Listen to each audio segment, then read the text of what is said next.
Assalamualaikum warahmatullahi wabarakatuh. Salam sejahtera untuk kawan baik semua. Salam menjernihkan pikiran dan menebar kebaikan.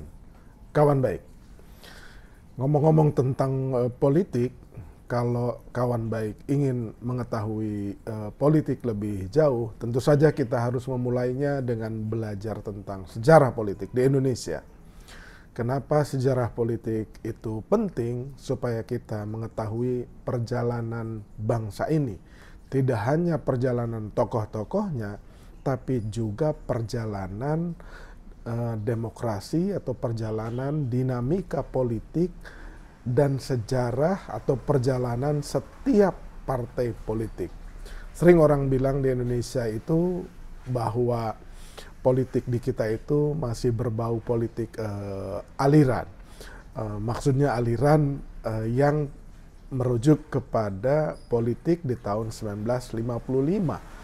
Nah, perolehan suara partai-partai politik sejak Orde Baru maupun era reformasi itu selalu dikait-kaitkan dengan perolehan dan hasil pemilu di tahun 1955. Jadi kawan baik harus mengetahui kalau di Amerika dan di Kanada misalkan, atau di negara manapun, itu kalau di Amerika misalkan selalu ada disebut sebagai red state atau blue state. Jadi ada negara-negara bagian yang dianggap sebagai ini mayoritas orang Demokrat, ini mayoritas orang Republik. Makanya kalau red state atau blue state katanya. Kemudian di Kanada misalkan ada yang memang basis konstituennya itu kokoh partai liberal atau partai NDP atau partai konservatif. Ada satu provinsi misalkan Alberta itu juga dianggap sebagai basis konstituen atau basis kekuatan partai konservatif, walaupun kadang-kadang di beberapa distrik itu dikalahkan oleh partai liberal atau NDP. Nah, kembali ke Indonesia, jadi kawan baik perlu mengetahui betapa pentingnya sejarah politik di tahun 1955 yang kalau tidak salah merupakan pemilu atau pileg pertama kali diselenggarakan setelah Indonesia merdeka, karena beberapa kali pemilu itu tertunda. Nah, supaya kita punya referensi, kita lihat di kompas.com, judulnya itu Hasil Pemilu 1955, Sejarah hingga Perolehan Suara Partai Politik. Kawan baik nanti akan bandingkan partai politik di tahun 1955 dengan di tahun pasca reformasi atau mungkin yang terakhir di 2019. Peserta pemilunya itu siapa saja dan kemana partai pemilu di 1955 itu melabuhkan, kemana pemilih dan keluarga besarnya itu melabuhkan pilihannya berdasarkan pemilu 1955. Jadi anak dan keturunannya itu bermigrasi pemilihnya kemana, atau apakah masih ada partai seperti nama di 1955 atau tidak ada. Nah, ini dinamika ini menarik supaya teman-teman mengetahui kecenderungan, pernah dikalahkan, sudah berubah. Nah, itu yang paling penting. Jadi kembali ke kompas.com, hasil pemilu 1955, sejarah hingga perolehan suara partai politik, untuk persiapan kita menyongsong kedamaian dan kesuksesan pemilu 2024. Setelah Soekarno dan Muhammad Hatta memproklamirkan kemerdekaan Indonesia pada 17 Agustus 1945, keinginan untuk melaksanakan pemilihan umum guna membentuk pemerintahan yang demokratis dan sesuai kehendak rakyat harus tertunda. Penyebabnya adalah kondisi saat itu yang tidak memungkinkan dari segi keamanan dan pertahanan. Setelah Perang Dunia selesai, Belanda ingin kembali menguasai Hindia Belanda. Maka dari itu Belanda datang ke Indonesia yang sudah menyatakan kemerdekaan dengan kekuatan militer penuh. Alhasil terjadi peperangan dengan kelompok pendukung kemerdekaan atau pro-republik. Peperangan terus terjadi sampai Indonesia dan Belanda berdamai melalui perundingan konferensi meja bundar atau KMB yang diteken di Den Haag pada 2 November 1949. Selain itu, kondisi politik di dalam negeri juga bergejolak sebab Republik Indonesia menjadi bagian dari Republik Indonesia Serikat yang berdiri pada 27 Desember 49 hingga dibubarkan pada tanggal 17 Agustus 1950.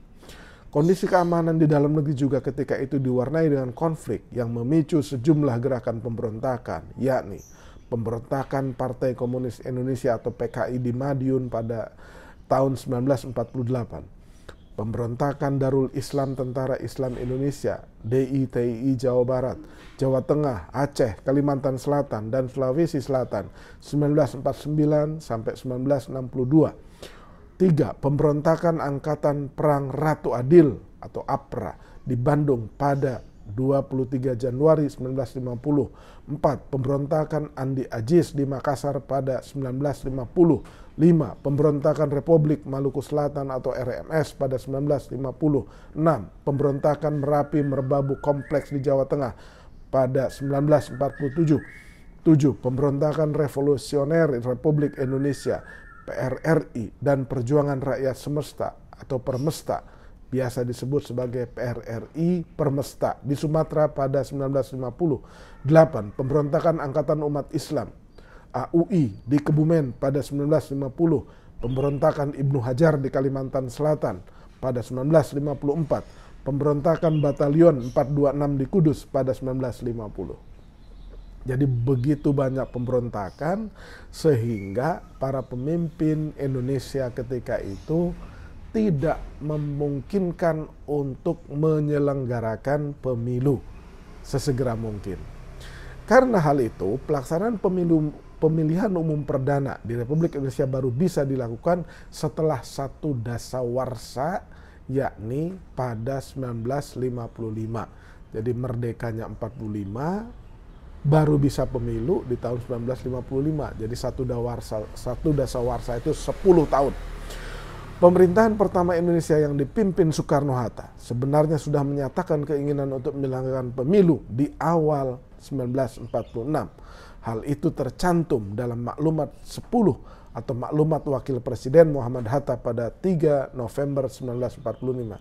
Dalam maklumat itu disebut bahwa pemilu untuk memilih anggota DPR dan MPR akan diselenggarakan pada bulan Januari 1946. Namun selain faktor kondisi keamanan dan politik, penyelenggaraan pesta demokrasi itu terkendala belum tersedianya perangkat perundang-undangan untuk mengatur penyelenggaraan pemilu.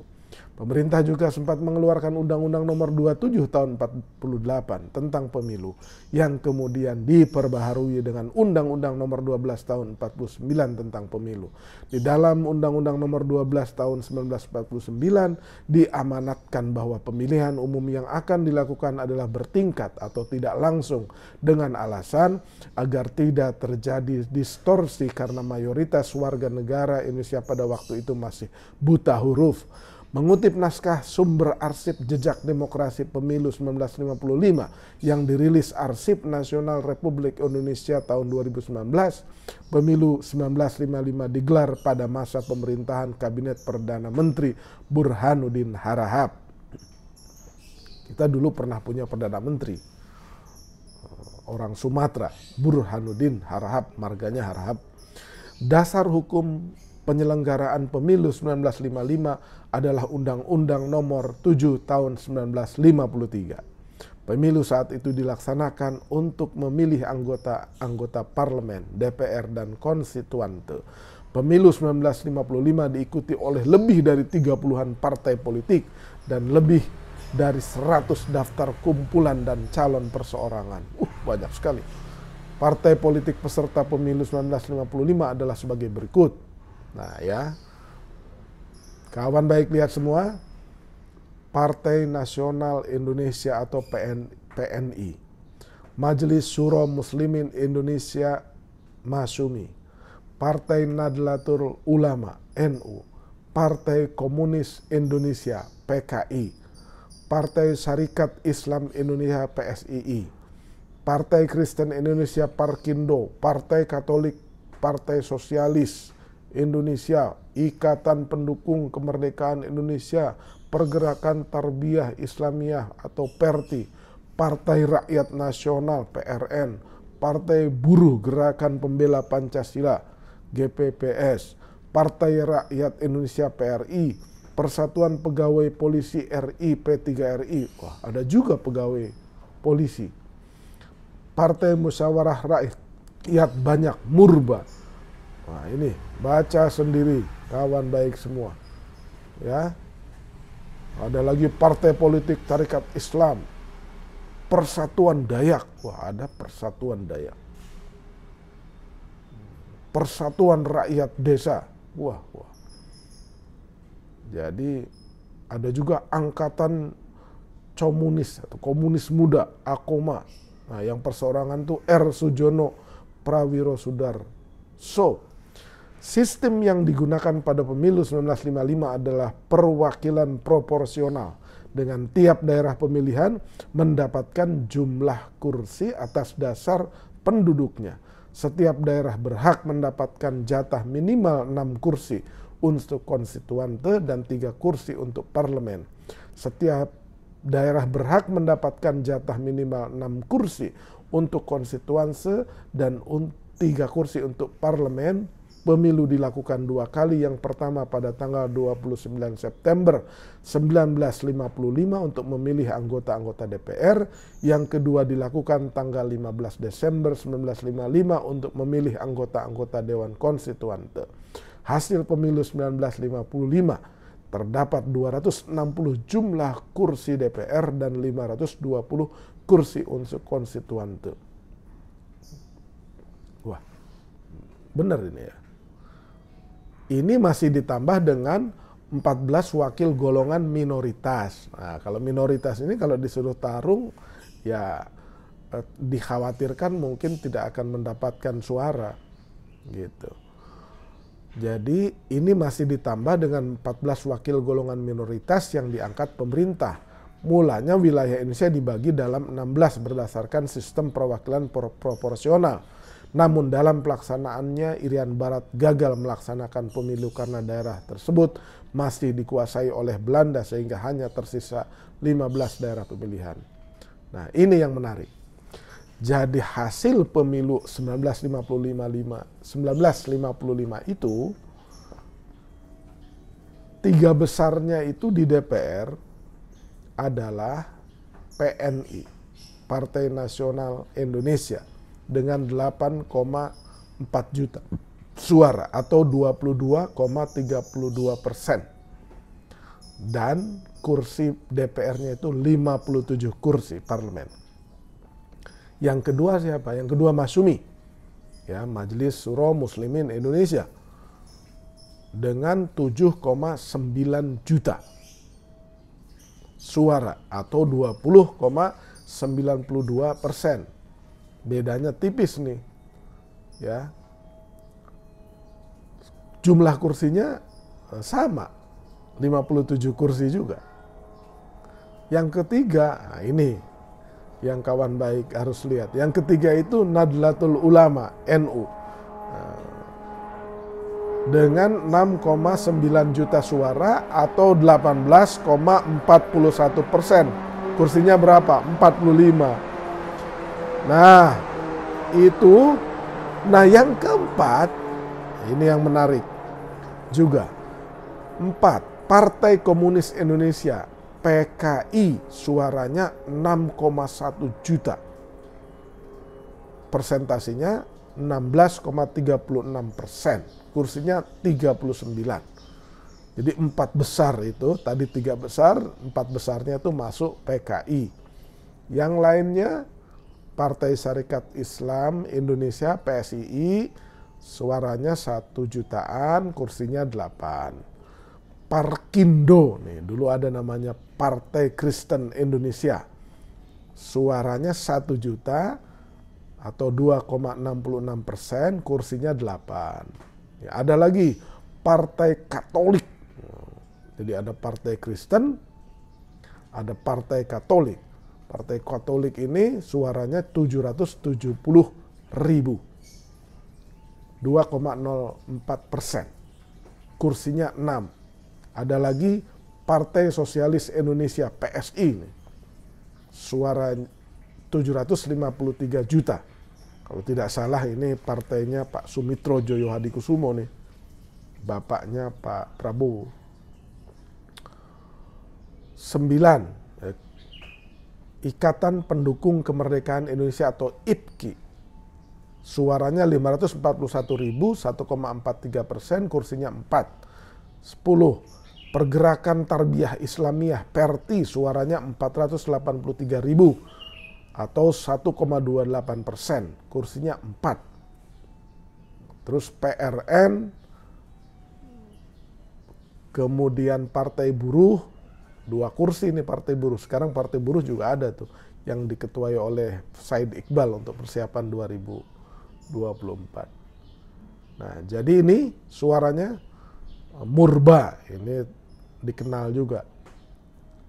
Suaranya 199.000, kursinya 2. Kalau lihat perolehan suara ini nggak ada yang namanya parliamentary threshold nih, ya. Terus itu sampai ke bawah, itu teman-teman lihat, ya. Nah, sedangkan untuk konstituante posisinya juga mirip dengan hasil pemilu 55 untuk DPR. 3 besarnya Partai Nasional Indonesia 9 juta suara, 23,97%, kursinya 119. Yang kedua Masyumi 7,7 juta suara, persentasenya 20,59%, kursinya 112. 3 Nadlatul Ulama 6,9 juta suara atau 18,47%, kursinya 91. Tuh. Jadi ini untuk konstituante. Nah, nomor 4 tetap juga PKI, Partai Komunis Indonesia, suaranya 6,2 juta, kursinya 80. Ya, dan selanjutnya perolehan konstituante seperti ini, PSII, Parkindo, Partai Katolik. Jadi kawan baik, itu demikianlah hasil pemilu 1955, ya, yang menjadi rujukan para sejarawan dalam melihat pola atau tren dan migrasi pemilih. Pertanyaannya adalah misalkan kemana para pemilih dan keluarga besarnya yang memilih di 1955 itu menentukan pilihannya di setiap pemilu pasca reformasi. Kalau pada saat Orde Baru kita tidak bisa menjadikan rujukan. Nah, kemana itu semua? Ya, sekali lagi pertanyaannya, kawan baik, jawab di komentar kemana PNI dulu melabuhkan pilihannya di pemilu 2019 dan 2024 mendatang.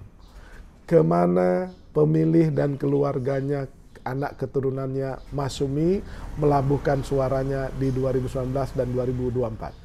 Kemana NU ya melabuhkan suaranya yang ketika 1955 memilih Partai NU dan akan atau sudah melabuhkan di 2019 dan akan melabuhkan di mana di 2024.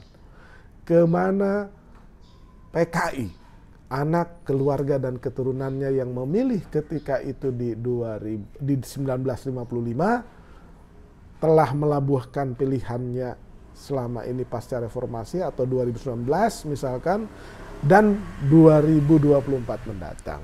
Silahkan jawab di komen, saya ingin survei juga apakah jawaban kawan baik itu benar atau tidak. Karena itu akan memahami lebih dalam tentang peta kekuatan elektoral setiap partai di 2024 berdasarkan pemilu tahun 1955. Tentu saja akan ada dinamika perubahan-perubahan, tapi kita baca trennya. Sekali lagi, jawab di komentar. Jangan lupa subscribe, like, share, dan komen Nur Iswan Channel. Terima kasih.